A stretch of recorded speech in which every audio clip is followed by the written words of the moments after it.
So இப்போ என்ன பண்ண போகிறோம் அப்படின்னு கேட்டிங்கன்னா, ஸோ ஹெட்டை வந்து டாப் டோர் இப்போ வந்து நம்ம ரிமூவ் பண்ண போகிறோம்.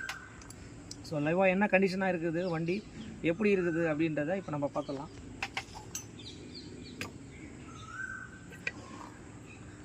ஸோ நீங்கள் பாருங்கள், இருக்கிறதுலே ரொம்ப மோசமான கண்டிஷனில் இருக்குங்க.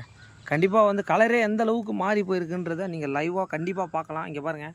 ஸோ இன்ஜினில் வர கலர் எல்லாமே உங்களுக்கு வந்து பார்த்திங்கன்னா ஃபுல் அண்ட் ஃபுல் கரெக்டாக ஆயில் மாற்றணும். கரெக்டாக ஆயில் மாற்றலைனாலே கண்டிப்பாக வந்து இங்கே பாருங்கள் எந்த அளவுக்கு ஆயிருக்குதுன்றதை நீங்களே பாருங்கள். So game shaft, rack Ramu, head எல்லாமே எப்படி இருக்குதுன்னு பாருங்கள். கண்டிஷன் கண்டிப்பாக வந்து ரொம்ப கொஞ்சம் மோசமான கண்டிஷனில் தாங்க இருக்குது. ஸோ இது நம்ம என்ன ஏதுன்றதை பார்த்துட்டு கண்டிப்பாக உங்களுக்கு அப்டேட் பண்ணுறேன். இந்த வண்டியில் என்னென்ன வேலைகள் நம்ம செய்ய போகிறோம், எது செஞ்சால் கொஞ்சம் பெட்டராக இருக்கும். ஏன்னா ஒரு கஸ்டமருக்கும் ஒரு வீடியோ தெளிவாகவும் நம்ம எடுத்து போடுறோம். கஸ்டமரும் யூடியூப்பில் பார்க்குறாங்க, இந்த மாதிரி வண்டி வச்சுருக்கவங்களும் நிறைய பேர் பார்த்துட்ருக்காங்க. ஓகே,